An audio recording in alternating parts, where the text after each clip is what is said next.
next guest had thoughts of becoming a ballerina or a doctor. One or the other. One or the other.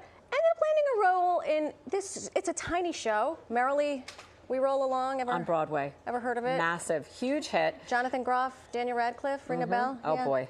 But she was doing this, well, she was finishing her senior year in college. In a dream school, by the way. University of Michigan.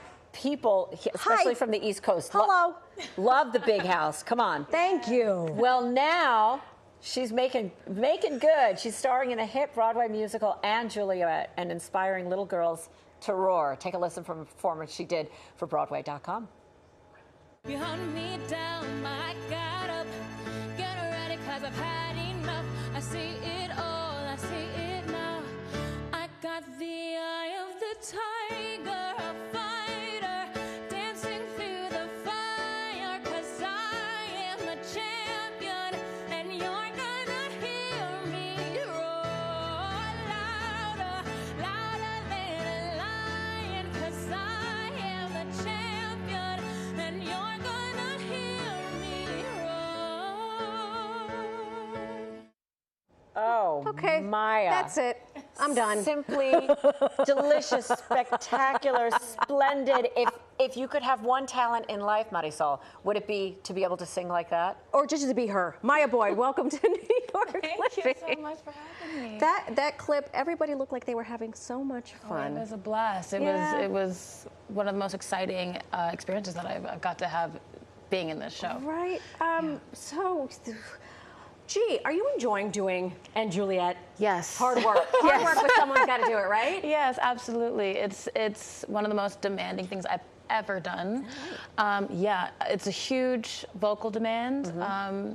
And to be able to tell such an important story has been such an honor, and I've learned so much about myself and my limits, and made such great connections along the way in relationships. Yeah. I love watching it. I haven't seen it in person yet because I'm holding it for my daughter, because the two of us need to see it together. It's one of those special feminine experiences, but also great for the guys too. Talk about the demands physically, energetically. When you are a star of a show like that, you must feel like you're wrung out like a washcloth by the end of the performance.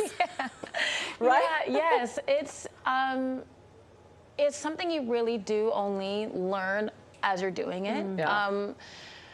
And I had to learn along the way. My debut was the second time I did the whole show with costumes, wigs, set, flying. I go in there a couple times throughout the show.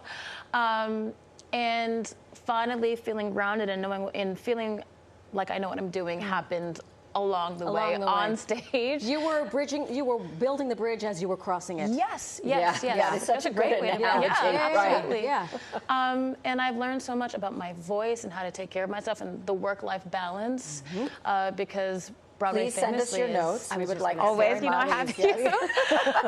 But yeah, it's been a great way to learn about myself and who I am as a professional and a performer, and that's still ever growing, but I think I got a great start with this show. I would say that a lot of people agree with your thought that yes, you had a great start to the show. For folks who are unfamiliar, give us a brief synopsis of what And Juliet is, because it's such a wonderful twist on the canon. Yeah, truly. It's based off of the famous story of Romeo and Juliet, and it starts with kind of the ending that we all know, but if Juliet lived. So we start there, and it's this beautiful story that Shakespeare and his wife Anne get to write together, and it's super immersive and exciting and fun, all written by Max Morton, the music. The book was written by David West Reed, and it's such a fun show. And then it's populated with all of these absolute chart-topping songs that you know all the words to, that we as audience members know all the words to. It's a real soundtrack to our lives. So talk about how it is to weave that in and then reinterpret from these people who have owned these songs vocally. Yes, I think that is one of the most magical parts about this show. It works so well, and it's such a smart book.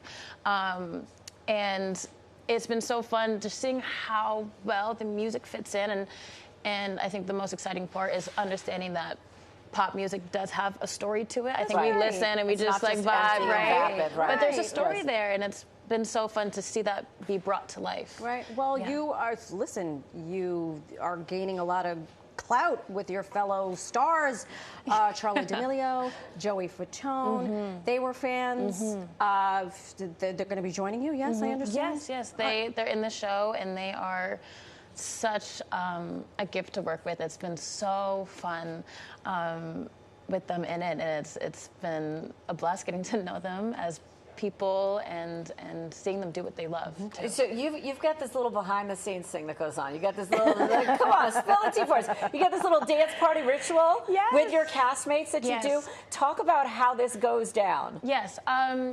So what's so fun about theater is that we do it all. We do it 8 times a week. Oof. So we find got to keep that energy level up. Yeah, right? that sticks. So look at this. Madam, what is happening? It's so funny that I did it with Jonathan, because in Merrily We Roll Along, we would do this dance party right with the overture as it's playing, and there's this one moment that has like these 3 drum hits. So we'd either like clap our hands 3 times or stop. It was just such a fun moment. And in Juliet, this move is so iconic. So that stuck within our cast. So it was such a special moment to get to do that with Jonathan. I'm so glad we got a little behind the scenes. It's like we know. Look at us. Look at us. Look at us. Well, Maya, thank you so much for joining us and taking time out of your very busy schedule. Of course. And bringing your voice out for a walk so early in the morning. We appreciate that. And Juliet is playing at the Stephen Sondheim Theater. For tickets, go to andjulietbroadway.com. When we go see it, we're going to know when the overture is playing. She's backstage.